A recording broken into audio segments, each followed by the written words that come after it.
లేకుండా రాకపోతుండే. మీరు 40% మంది ఓట్లు వేయకపోతే it would have been defeated. భారతదేశం అఖండ భారత్గా ఉండిపోతుండే. ఎనీవే, మీకు ఇంకొక ఫిగర్ ఇస్తాను వాసుదేవన్ గారు. 1951లో ఇప్పుడు మన కొన్ని డిస్ట్రిక్ట్స్ వెస్ట్ బెంగాల్ అని చూసాం. ఇప్పుడు మీరు 1951లో తీసుకెళ్తాను మిమ్మల్ని. 51లో హిందూ పాపులేషన్ ఇండియాలో 84% ఉండే. వెస్ట్ బెంగాల్లో, ఇండియా మొత్తం మీద. ఓకే, అప్పుడు మన వెస్ట్ బెంగాల్ అయిపోయింది, పక్కన పెట్టేసాం ఇప్పుడు దాన్ని.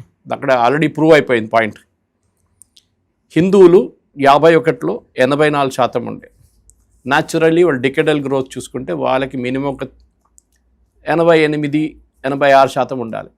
కాదు, హిందూ పాపులేషన్ పడిపోయి 79.8 అయింది 2011కి. ఇప్పుడు ఇంకా పడిపోయి ఉంటుంది, 70కి వచ్చి ఉండొచ్చు, 76 మినిమం.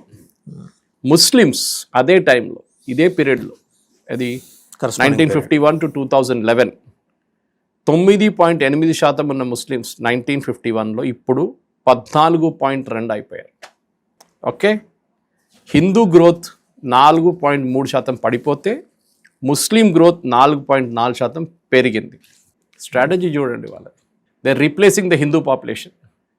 10 సంవత్సరాలు రీప్లేస్ చేసుకుంటూ పోతే వాళ్ళు 40% అయిపోతారు. మోస్ట్ కాన్స్టిట్యున్సీస్లో వాళ్ళే పరిపాలిస్తారు భారతదేశం. మేబీ ఒక 200-300 సంవత్సరాల తర్వాత ఇస్లామిక్ రిపబ్లిక్ అయిపోతుంది భారతదేశం. పక్కనున్న పాకిస్తాన్, బంగ్లాదేశ్ లాగా, ఇండోనేషియా లాగా, మలేషియా లాగా ఇది జరుగుతుంది. దీని గురించే ఇప్పుడు ప్రధానమంత్రి గారు అంటే హోమ్ మినిస్ట్రీ లెవెల్లో యూనియన్ క్యాబినెట్ నిర్ణయం తీసుకున్నారు. ఒక కమిటీని సెటప్ చేశారు స్టడీ చేయడానికి డెమోగ్రఫిక్ ప్రొఫైల్ ఎట్లా మారుతుంది. High level committee constitute supreme court former judge ఒకరు, ఇద్దరు, ఒక ఐఏఎస్ ఆఫీసర్, ఒక retired IPS officer, and doctor Shamika Ravi who was in Modi garu advisory కౌన్సిల్లో ఉన్నారు ఆమె.